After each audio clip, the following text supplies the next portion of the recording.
The gas stop wasn't an ancient log cabin. It was worse.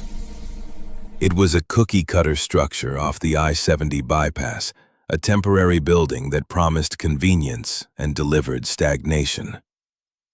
My shift, 11 p.m. to 7 a.m., felt like a commitment I was making to the universe that I was failing. I saw this job not as a lifeline, but as a ticking countdown to a better life, and my biggest fear was running out of time before I reached the exit. Welcome, sleepy wanderer. I'm here to guide you into restful sleep with dark, soothing horror gas station night shift stories. Before we begin, subscribe so I can be here every night you need me, like this video, and comment with your location and what story I should tell next. Now relax, and let the darkness carry you away.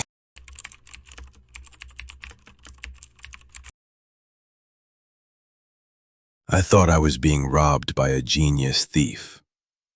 I was wrong. I was being robbed by the truth itself, one perfect number at a time.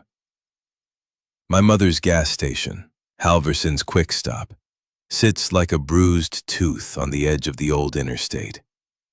If you didn't know it was there, if you didn't see the single flickering sign warning of cheap coffee and cheaper gas, you'd miss it entirely.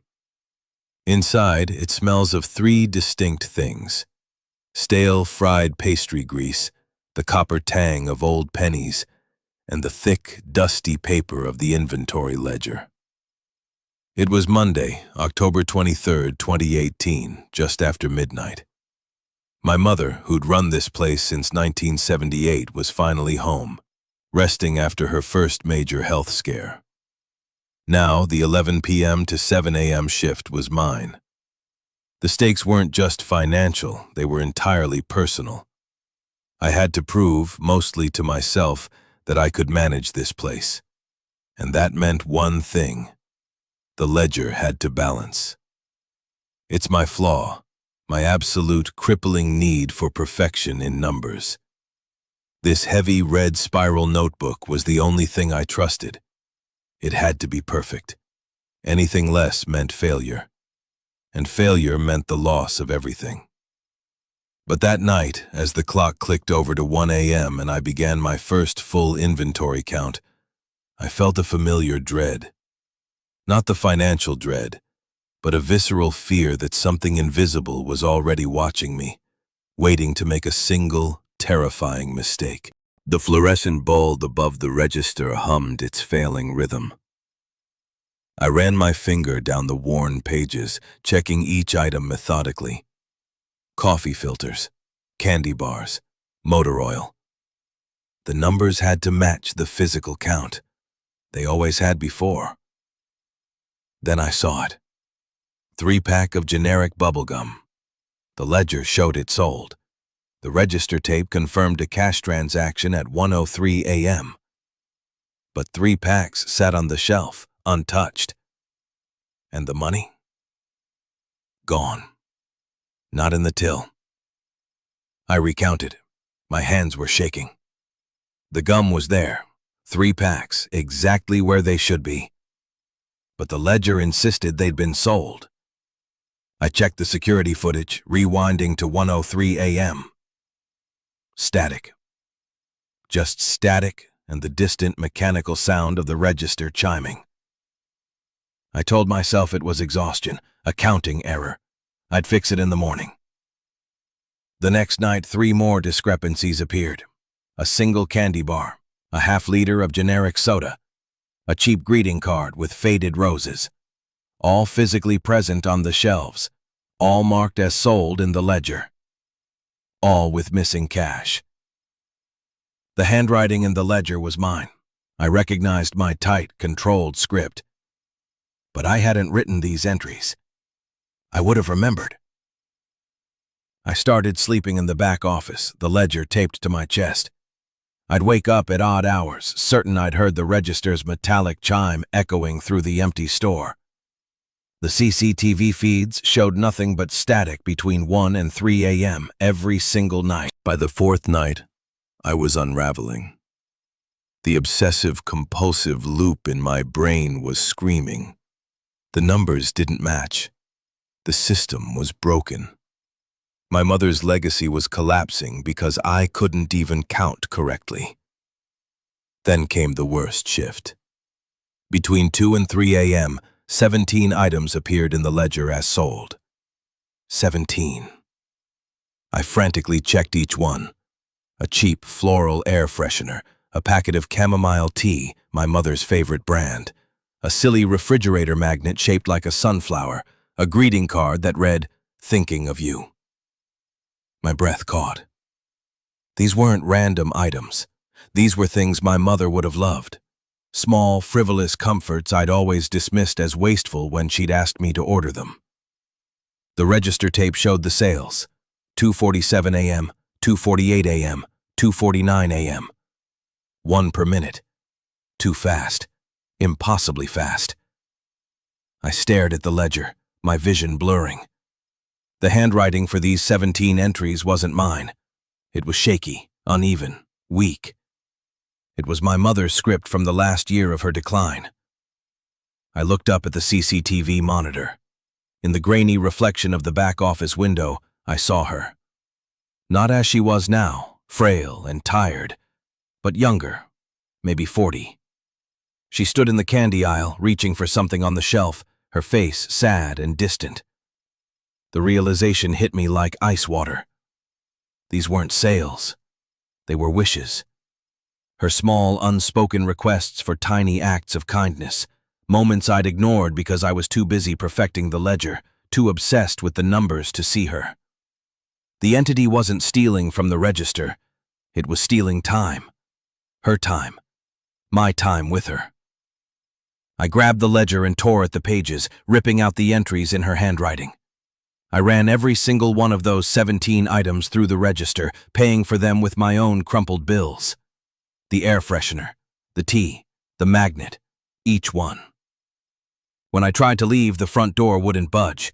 The lock clicked with that same metallic chime. I turned back to the counter. The ledger, now scorched at the edges, lay open to a fresh page. A new entry appeared, writing itself in my perfect, flawless handwriting. 1 night shift, paid in full. The lights flickered once, then went dark. When they came back on, I was still standing at the register. The clock read 1 a.m., the same time I'd started the count. But my watch read 7:15 a.m. I'd lost 6 hours. I'm still here, still counting. The store is perfectly balanced now, and the clock never moves past 3 a.m. I realize I didn't save the business. I finally became a permanent part of the perfect, terrible record.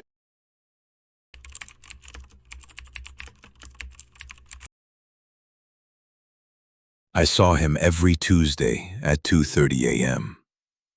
He was a trucker, always alone, always buying 2 items. The second item was never for him. I took the 10 p.m. to 6 a.m. shift at the Highway 51 Chevron precisely because it was lonely. No distractions, just me and my laptop, sifting through cold cases for my journalism degree. The isolation was a petri dish for observation. The rule in true crime is that everyone, eventually, leaves a breadcrumb. You just have to be watching. On November 14th, 2019, around 2:30 a.m., he showed up. I called him Red because of the faded crimson baseball cap he always wore. He was a regular trucker, always quiet, always buying a large coffee and a generic candy bar.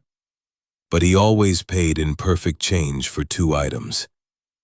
I knew he was alone. I checked the pumps, the CCTV, the shadows stretching across the empty lot. No passenger. It was a bizarre, mundane inconsistency, my favorite kind. My defining flaw is that I desperately want to find the big secret, the darkness hidden beneath the routine. That night, when Red left, I saw something in the passenger side mirror of his rig. A streak of black and gray, like a blurry photograph pulled too fast across a scanner. Definitely wrong. definitely there. It vanished before the truck hit the main highway. I started tracking him. Every time Red came in, I'd note the details. The items he bought, the exact change, the time. Always 2:30 a.m., give or take 5 minutes. Always 2 items paid for, but only 1 picked up. The second item varied. A single cigarette from the loose tobacco display, a cheap plastic lighter, a travel-size pack of tissues. He never took the second item, but he always paid for it. On the third night, I saw the figure again. This time it was more distinct. A shape in the passenger seat, hunched forward, reaching toward the door handle just as Red drove off. It looked injured. Wrong. I found something else that night. A tiny rust-brown stain on the counter where Red had placed his money. Not oil, not coffee. It looked like dried blood. I logged everything, the coordinates of the pump he used, the time, the stain. I started researching local disappearances along Highway 51. There were dozens. Too many. The figure started appearing more often, not just when Red left. Sometimes I'd catch it in the corner of my eye when he was inside, standing at the coffee station. It would be there in the window reflection, looking directly at me, silent, desperate. Then it started pointing. Not at Red, at the parking lot. At a specific, cracked section of pavement where Red always parked his rig. I couldn't ignore it anymore. During Red's next stop, I broke routine. I went outside while he was paying, my phone flashlight cutting through the cold November darkness. The cracked pavement looked old, sunken slightly, like something heavy had rested there for years. I knelt down and found it wedged beneath the concrete. An old, faded license plate. Half buried, forgotten. The moment I pulled it free, every light in the gas station flickered. The air turned bitterly cold, cold enough that my breath came out in visible clouds. I looked up.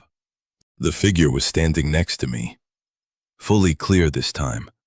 A young man, maybe 25, with dark, frightened eyes. He pointed at Red's truck, now pulling out of the lot. I ran inside, my heart hammering. I pulled up the security footage, hands shaking. Red was at the counter, completely normal. But when I switched to the external camera feed, I saw something impossible. An old, abandoned sedan was parked where Red's truck should have been. And in the passenger seat, strapped in tight, was the figure. The young man. He was struggling, panicking, trying to open the door. The image snapped back to Red's truck. Gone. Both of them. I looked up the license plate that night. It belonged to a missing person. The passenger. His last known location ping was near this gas station. 12 years ago. The realization was slow and horrible. The figure wasn't warning me about Red's future. It was showing me his past. A past frozen in the present, anchored to the exact spot where something terrible had happened. I called the police, not about Red, about the pavement, about the plate. They came, dug, found nothing conclusive. Red never came back. I never saw the figure again. But I finally had my truth. The isolation feels different now. I don't look for crime anymore. I just look for the ordinary things that someone or something desperately needs me to forget. And I wonder how many other gas stations have cracks in their pavement that nobody thinks to check.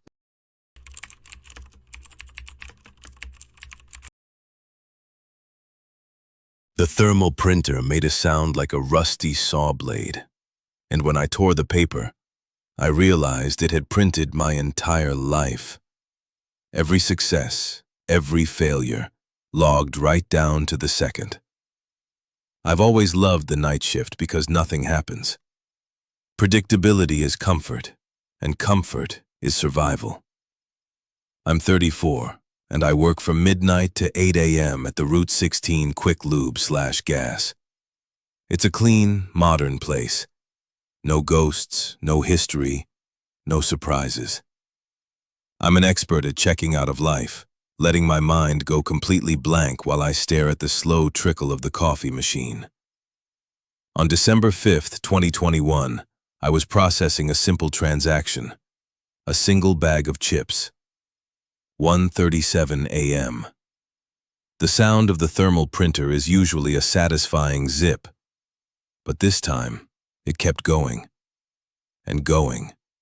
It became this sickly, endless whirring sound. My flaw is profound apathy. I believe nothing matters. But when I finally tore the receipt and looked at the text, the terror wasn't supernatural. It was intensely personal. The receipt was 5 feet long, still printing. And the first line read, 1/21/87, birth, weight 7 pounds 4 ounces, error in prediction. Every line after that was my life, perfectly logged, chronologically exact. 3/15/92, first day of kindergarten, subject cried. 11/8/99, broke left ankle, cause, skateboard. 6/12/03, failed driver's test, second attempt required. I dropped the receipt. It pooled on the floor like a paper snake. The printer kept whirring, kept adding. I could see new lines forming. 12/5/21, 1:39 a.m. Subject reads receipt. Experiences fear. That was 2 minutes ago. It was real time. It was logging me as I lived. 12/5/21, 1:40 a.m. Subject will attempt to turn off register. I reached for the power button. My hand froze mid-air. I couldn't move it. The receipt continued. 12/5/21, 1:40 a.m. Subject fails to turn off register. I stumbled backward. The receipt spilled across the floor, a timeline of my wasted existence. I tried to throw it in the trash. The receipt printed 12/5/21, 1:41 a.m. Subject will fail to throw receipt into bin. I missed. The paper landed on the floor.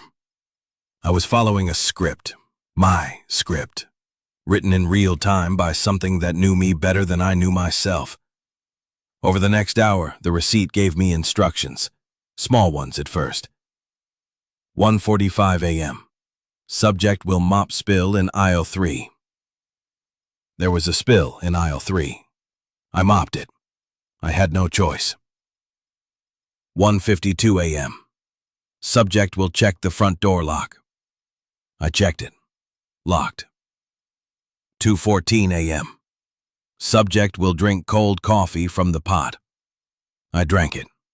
It was bitter and cold, and I hated every second. I tried to run. I tried to outpace the printer, but it was faster. Always faster. 2:31 a.m.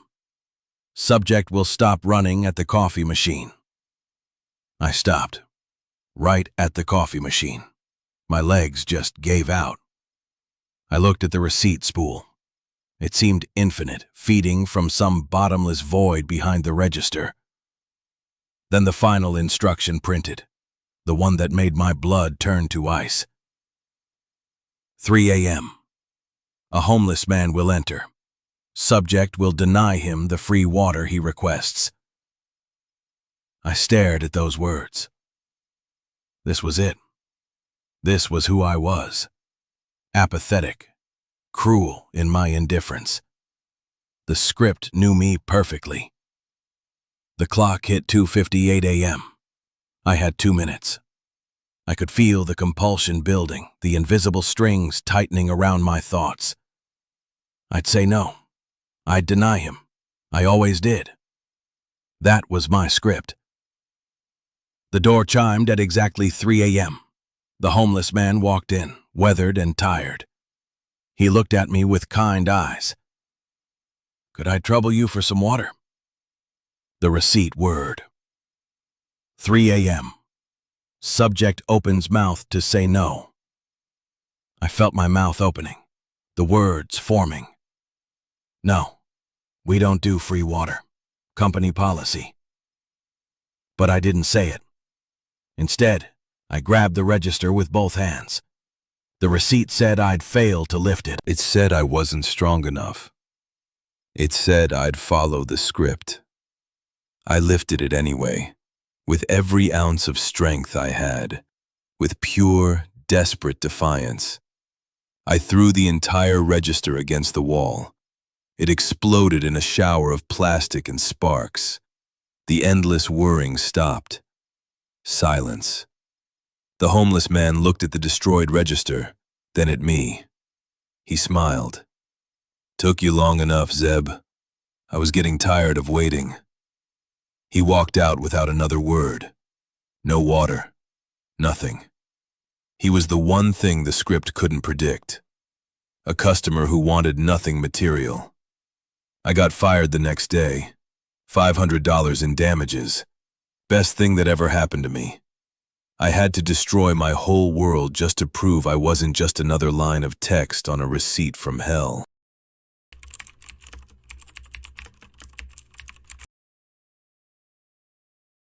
The lie I told for my brother was supposed to protect him. Instead, it gave the broken gas pump outside a voice, and that voice only spoke to me. The night shift at the remote Desert Star gas station felt like a penance. The dry desert air smelled of dust and heat that never completely left the pavement. Every shift, I could feel the lie I told festering in my stomach, hot and acidic. I lied for my brother after he hit someone on an isolated road, a momentary distraction that became a permanent nightmare for everyone involved. It was April 11th, 2023. I was alone, as always, at 1:15 a.m. I was staring out the window, watching the lonely silence of the 4 gas pumps. 3 were functional. Pump number 4 had been boarded up and marked out of order for weeks. My emotional state was pure, vibrating guilt, and it needed an outlet. I found it in the green LED display of Pump 4. When the distant rumble of a tow truck faded, the static digital display flickered. It spelled out, slowly and deliberately, LIES. I froze. It was subtle, not aggressive, just a quiet, targeted attack on my sanity. The horror wasn't external. It was the world confirming the awful truth I was trying to keep buried. I told myself it was a wiring short, desert heat, old equipment. I went back inside, checked my phone obsessively for news updates about the victim. Still in critical condition. Still unnamed. The next night, same time, 1:15 a.m. Pump 4's display lit up again. ISEEYOU.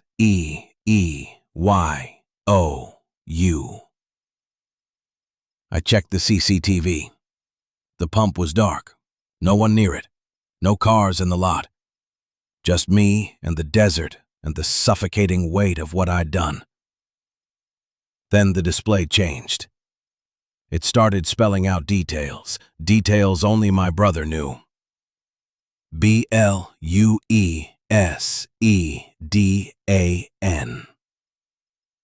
My brother drove a blue sedan. The display continued. HOODDAMAGE.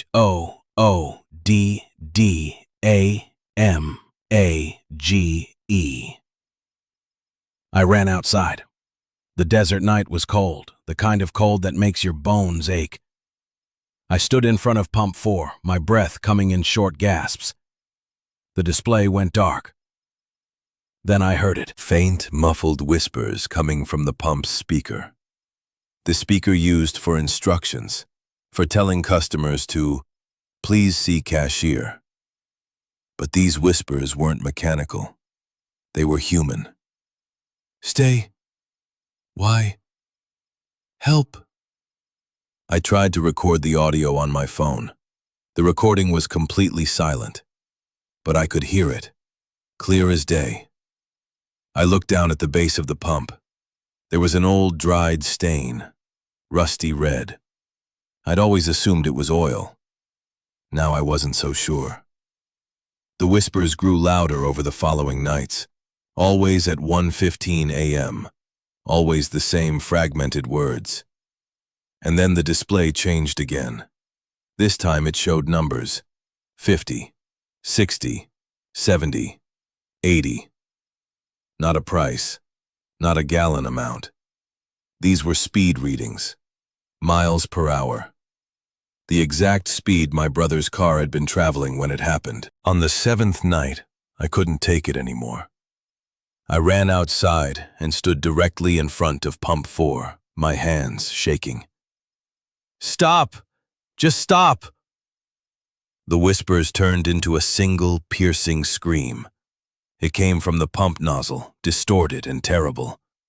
The display flashed one final image, a blurred, human silhouette, being struck by an invisible object. I fell to my knees. The pump was replaying it, the victim's final moments, their last sensory input trapped in the technology they'd passed. The speed, the impact, the fear. I saw a face in the reflection of the pump screen.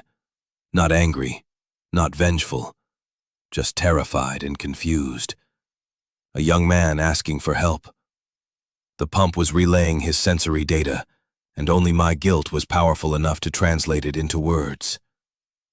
I quit that night, walked straight to the police station at dawn and confessed everything.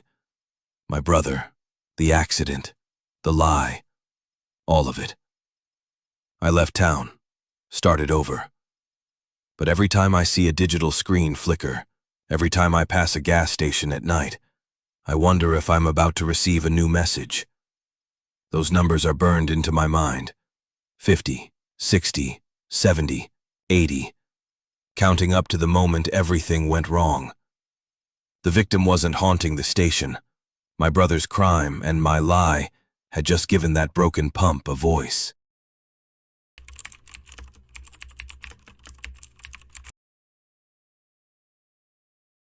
I found a menu on the counter that sold salvation. The price wasn't cash. It was the parts of myself I didn't want anymore. The night shift at the I-80 Oasis gas stop was my sanctuary and my prison. I was alone, which was good, but I was surrounded by every single thing I used to numb the loneliness.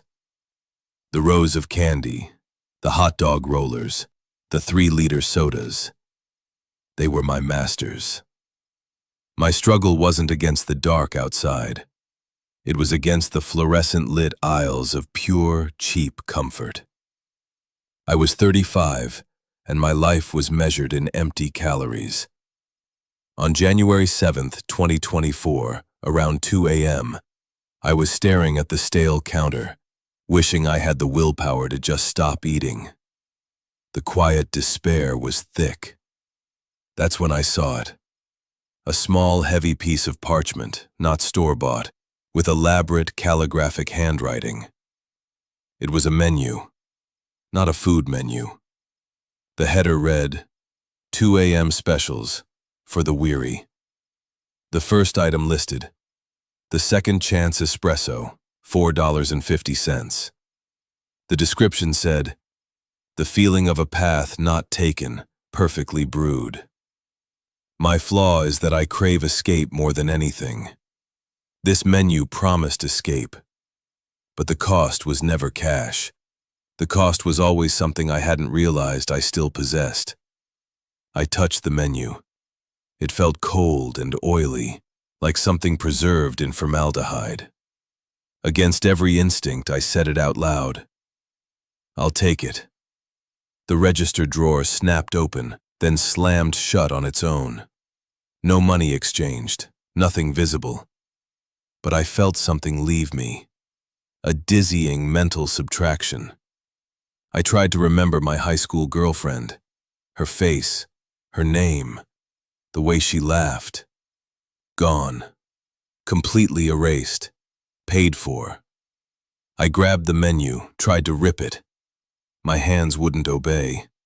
They just hovered above the parchment, trembling. The next night, the menu was back. More items had appeared. The Forgotten Memory Sandwich, $6.75. Cost: the memory of your father's laugh. Regret on a stick, $3.25. Cost: the ability to feel physical shame. I couldn't stop myself. I ordered the sandwich. My father's laugh, the deep, rumbling sound that had defined my childhood, vanished from my mind like smoke. I felt lighter, emptier, fundamentally wrong. I ordered regret on a stick next. The moment I said the words, my sense of shame disappeared. I could eat whatever I wanted now without the crushing guilt. Except the guilt was the only thing that had kept me human. The menu's ink wasn't static. It was spreading across the counter like a dark, creeping stain, drawing power from the store's outlets, growing. Each night, new items appeared. Each night, I ordered something, a memory, an emotion, a piece of my soul. Then the final item materialized at the bottom of the menu, written in larger script than the others. The final exit meal, $10. Description: complete permanent freedom from all earthly desire. I stared at it. This was what I'd always wanted, wasn't it? Complete escape. No more cravings, no more pain, no more me. I looked up at the security mirror. In the reflection, I saw something monstrous. A distorted, bloated figure standing in the corner of the store. It was gaining mass with every transaction I made, feeding on my losses. I heard a voice, deep and distorted, coming from the corner. Order, Orson. Complete the order. The entity was a psychic vampire. It had been feeding on my despair, my self-loathing, my desperate need to escape. The menu was just the mechanism. The automatic feeder. My hands reached for the till, but not to destroy it, to complete the order, to give it everything. But then I saw the rows of junk food behind me, the candy, the chips, the sodas, all the things I'd used to destroy myself, all the things I'd hated. I grabbed a handful, crammed it into my mouth, tasted the artificial sweetness, the salt, the grease, felt the disgust rise in my throat, and I forced myself to throw up, directly onto the menu, onto the oily stains spreading across the counter. The menu shriveled instantly, burning to ash without flame. The monster in the reflection shrieked, a sound like tearing metal, and retreated into nothing. All that remained was a small handwritten note where the menu had been. Out of order. I didn't pay with money. I didn't pay with memories or emotions.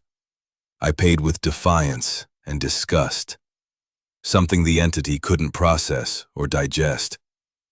I quit that night. I'm still physically addicted to the food, still struggle, still crave the easy comfort. But now I know the truth. The gas station isn't haunted by a ghost. It's haunted by every single person who hated their life enough to stop there at 2 a.m., looking for any escape. I got out, but every time I feel that familiar craving, I hear that voice echoing in my head. Order, Orson. Complete the order. If these stories gave you chills, hit that subscribe button and turn on notifications so you never miss the next terrifying episode. Smash that like button if you enjoyed this video. It really helps the channel grow. And here's what I want to know. Drop a comment below telling me where you're watching from and what time it is right now. Are you watching this alone at 2 a.m. during your own night shift? Let me know. Also, what kind of horror stories do you want me to cover next? Tell me in the comments, and I'll make it happen. Thanks for watching, and I'll see you in the next one. Stay safe out there.